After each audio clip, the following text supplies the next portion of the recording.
Right. Good afternoon, cadets.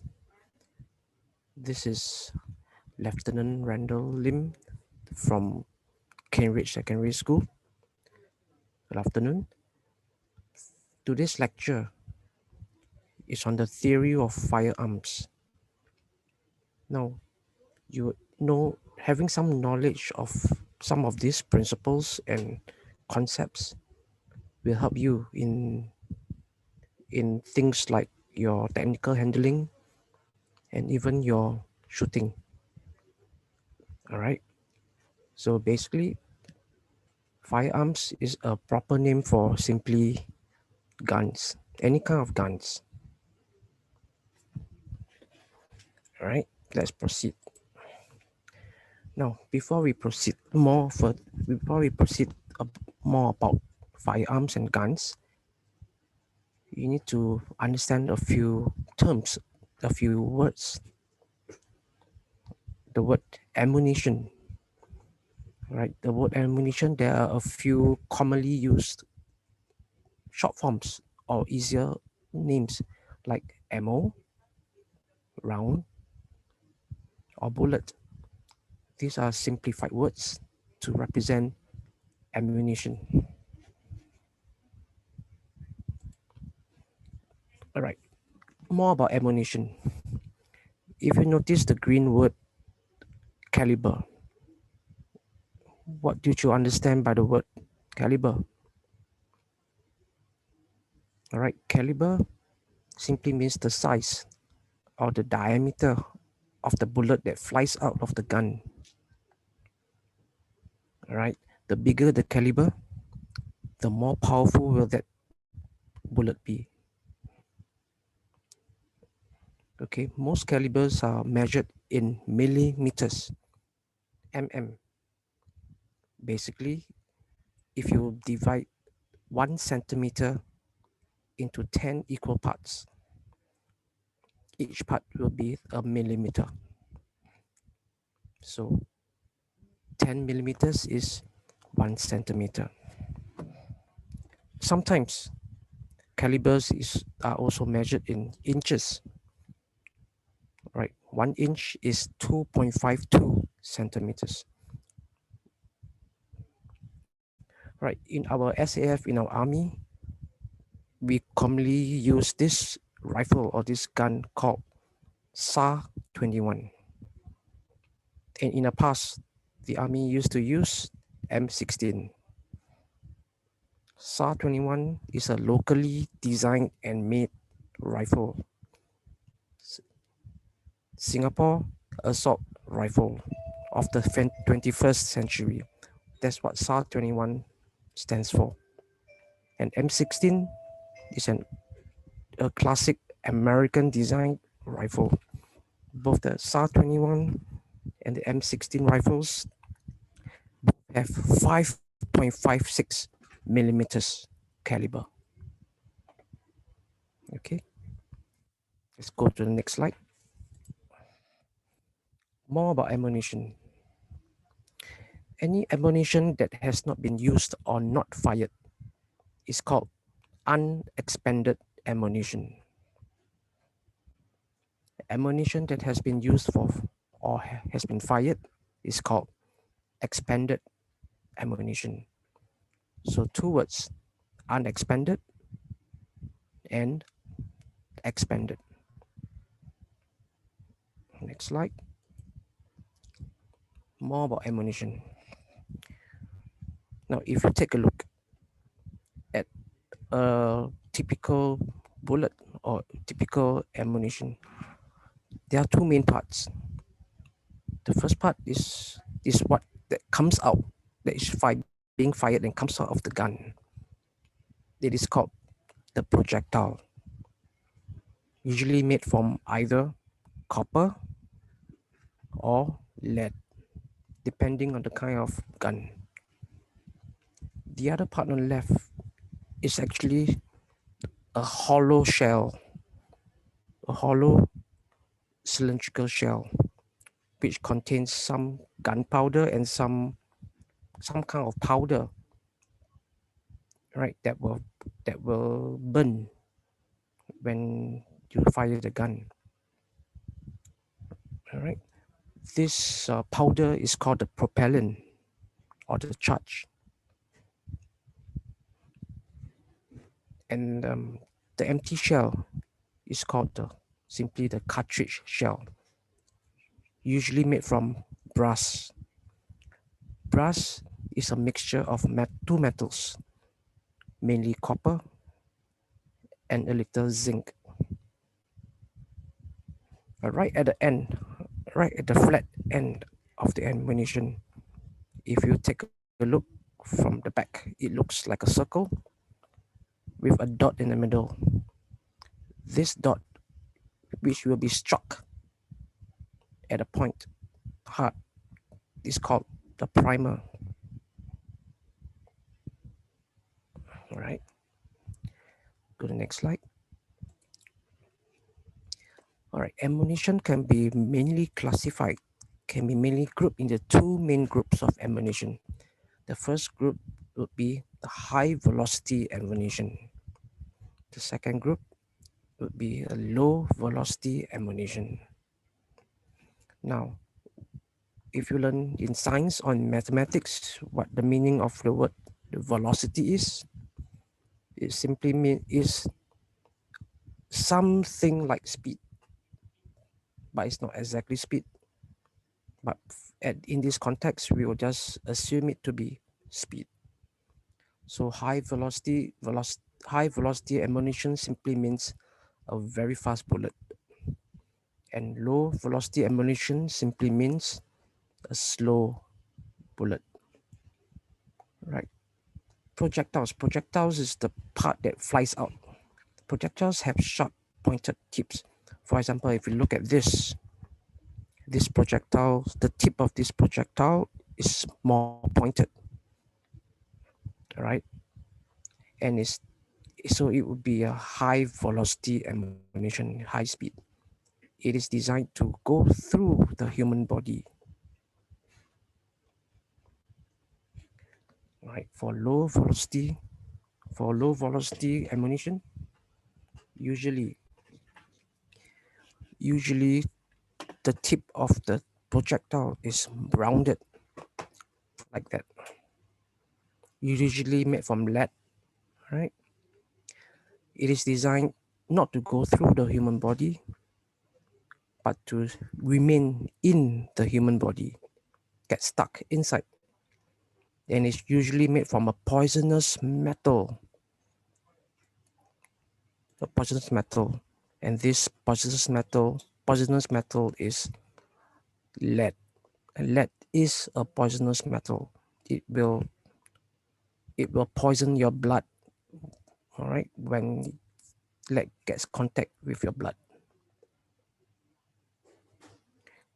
These low velocity ammunitions are usually used in pistols, whether revolver pistols used by the police or automatic pistols. All right. As for the high velocity ammunition, are usually used in rifles, long rifles meant to go further, meant to go through. But low velocity ammunition meant are used mainly in pistols, small guns, not meant to go through, but to stay in the body. Right. Next slide. Propulsion. How how are the how is the projectile shot out from the gun? Right. The propellant is this powder. Is a kind of gunpowder. All right. What it needs is some heat, some form of heat to explode and react. And when an explosion takes place inside, the gas is compressed, it produces gases and it's compressed inside here. and the high compressed gas pressure will push out the propellant, the push out the projectile. I'm sorry. All right. So the propellant needs some heat to burn and produce gas that will be pressurized inside the hollow cartridge shell. Now, how do I provide heat?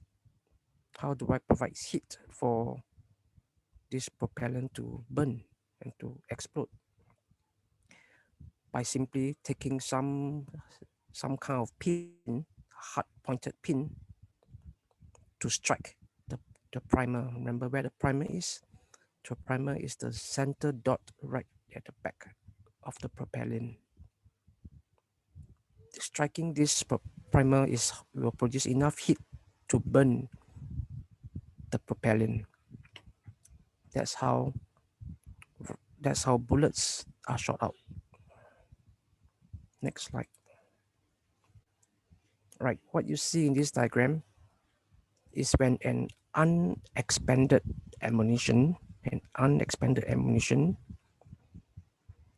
is fitted nicely within the gun, within the firearm. Now this empty space here, this empty space which the ammunition sits in nicely is called the chamber. So this empty space is called the chamber. Surrounded by the chamber wall and the passage which the projectile shoots out is called the barrel. Okay, the barrel. Rifles have long barrels, pistols have shorter barrels. All right. Next, as I've said, this empty space here is the chamber. The chamber must hold the ammunition firmly before firing takes place. All right. Now, as I said before, simply by striking the primer at the back of the ammunition will produce enough heat. Now, in any gun, in any firearm, whether big or small, there needs to be this pin called the firing pin. The firing pin is designed to strike the primer. Right? Now, this term trigger mechanism, any kind of mechanism that links the trigger to the firing pin is called the trigger mechanism. The mechanism, right? Depending on the gun, depending on the type of firearm, trigger mechanisms are different. Some are more complicated, some are simple. But basically, a trigger mechanism is any mechanism that links the trigger to the firing pin.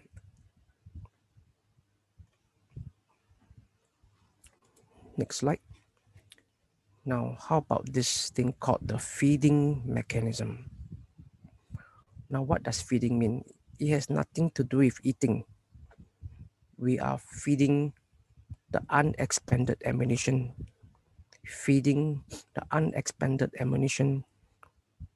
to the chamber one by one. This is called feeding. Feeding refers to the transfer and placement of an unexpanded ammunition from its storage into the chamber, ready for firing. This process is called feeding. There are two types of feeding. One is manual feeding, which you insert the unexpanded ammunition by your hand one by one into the chamber.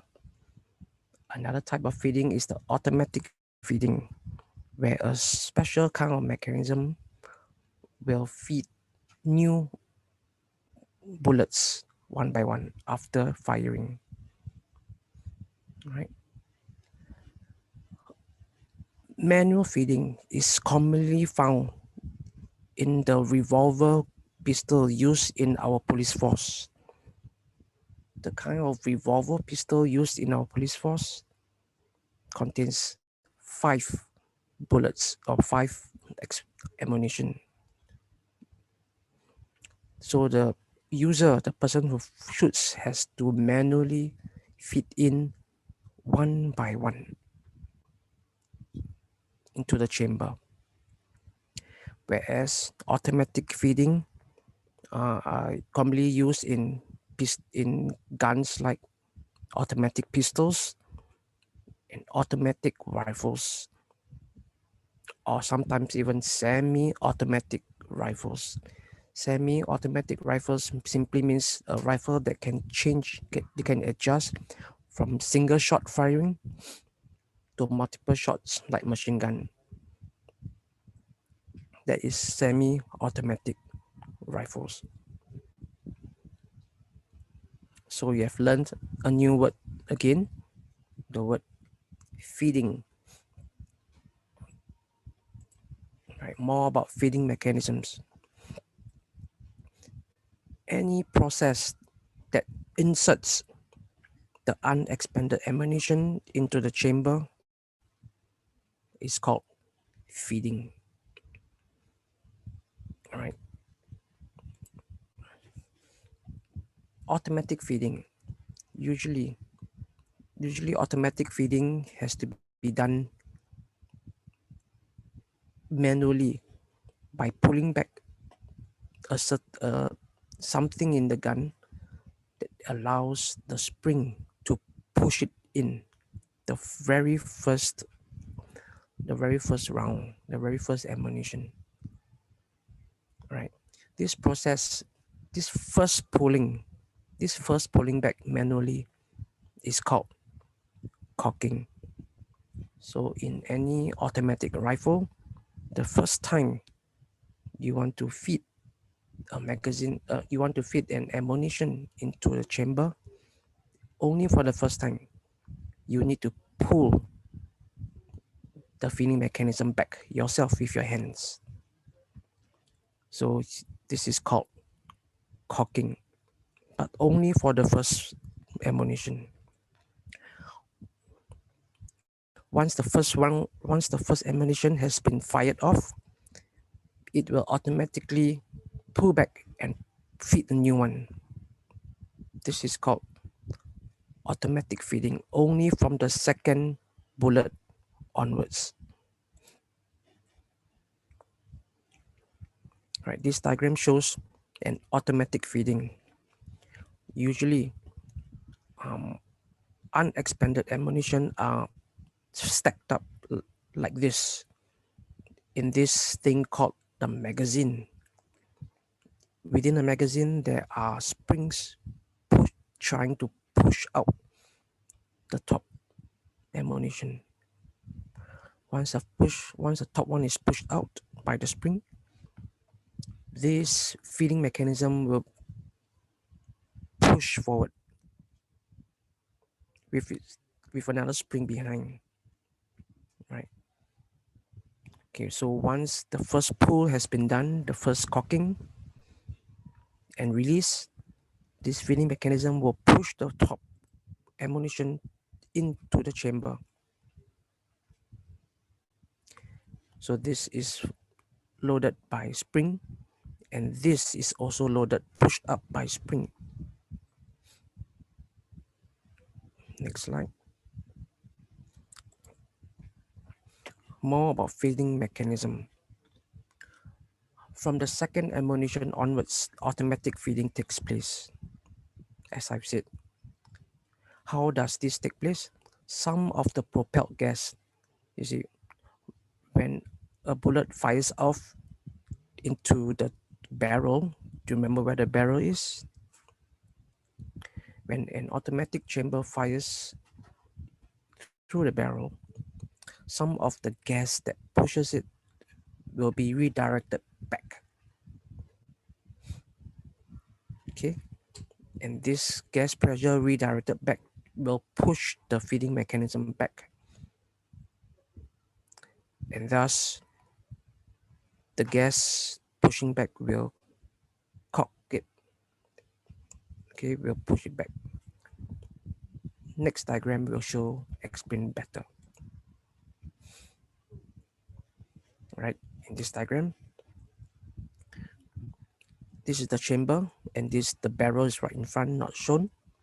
Along the barrel, there'll be a pipe that redirects some of the gas pressure backwards into the feeding mechanism. Right. So once the first the first ammunition has been fired, the compressed gas, some compressed gas will be pushed back and then push this whole feeding mechanism back as if cocking it. So when this feeding mechanism is pushed back, the spring behind will always push the next one forward again. So from the second bullet onwards, from the second ammunition onwards, automatic feeding takes place because of the gas pressure pushing back. Then the third ammunition will be automatically fed as well, and so on and so forth. Next slide. There's this new mechanism called the extraction mechanism. Once the first ammunition has been fired, what remains is just the empty shell cartridge. Just the empty shell cartridge. No more projectile, no more propellant. Now, on this feeding mechanism, there is some kind of gripping claws. There's some kind of gripping claws that will grip the empty shell and pull the empty shell along with it as it is pulled back by the gas. This gripping and pulling back is called the ejection mechanism. It ejects the empty shell from the cartridge, or ejects the empty shell from the chamber automatically after every firing. So this is called the ejection mechanism. Now this feeding mechanism, which I've been talking for so long about this, there's a proper word for it, a proper name for it. It is called bolt. So every gun, every firearm, big or small, has a bolt.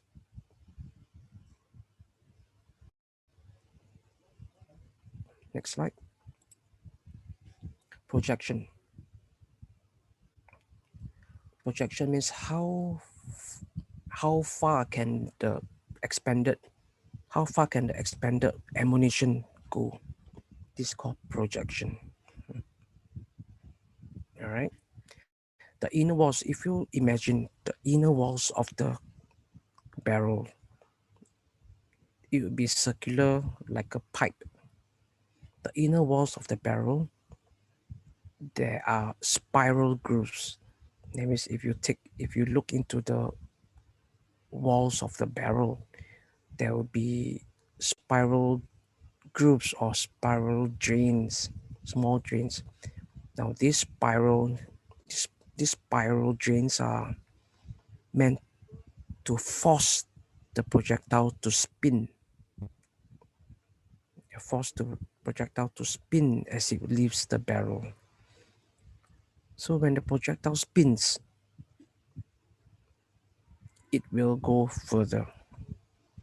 When the projectile does not spin, it will not go far. So to allow a bullet to go further, it must be forced to spin.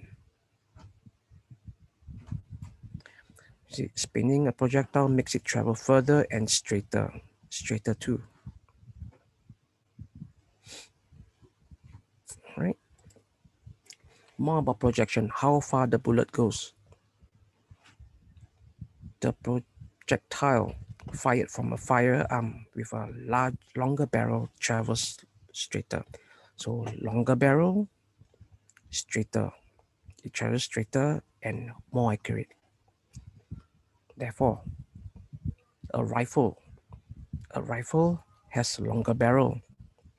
So a rifle will always be more accurate and straighter than a short pistol,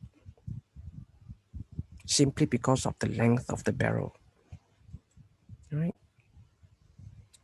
Two more slides, last two slides. Now this is how projectiles kill. Okay, how projectiles kill. When a projectile spins and enters the body, what does it? What happens? Now imagine a bullet entering your body and spinning as well.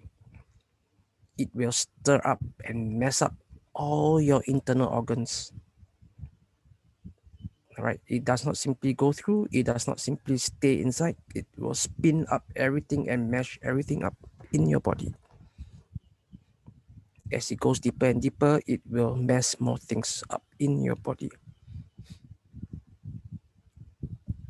Usually for a high velocity ammunition, remember the high velocity ammunition has a pointed tip, usually from rifles. A high velocity ammunition is designed to go through your body. It enters your body with a small entry circle, small entry hole. But when it exits from the back, it will be huge. It will be a huge hole. All right. So when that happens, the victim will die from bleeding, too much bleeding within a few minutes. Right.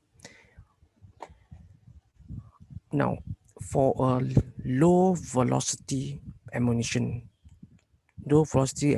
usually has a rounded tip, usually made from lead, used in pistols, small guns. All right. The victim may die from lead poisoning. Now, it is, remember, as I said earlier, low velocity ammunition are meant to stay in your body. So when it's made of lead, a poisonous material, and it stays in your body for some time, the lead will poison your blood. And within weeks, if the victim does not die from bleeding, in a few weeks, he will die from lead poisoning. So these are two ways a gunshot victim can die. Bleeding within a few minutes, or lead poisoning within a few weeks. Now I've got my last slide coming up.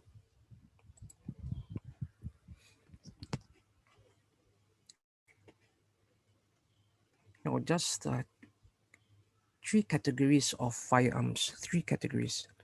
One is called a manual firearm, simply one squeeze of the trigger and one shot, one by one.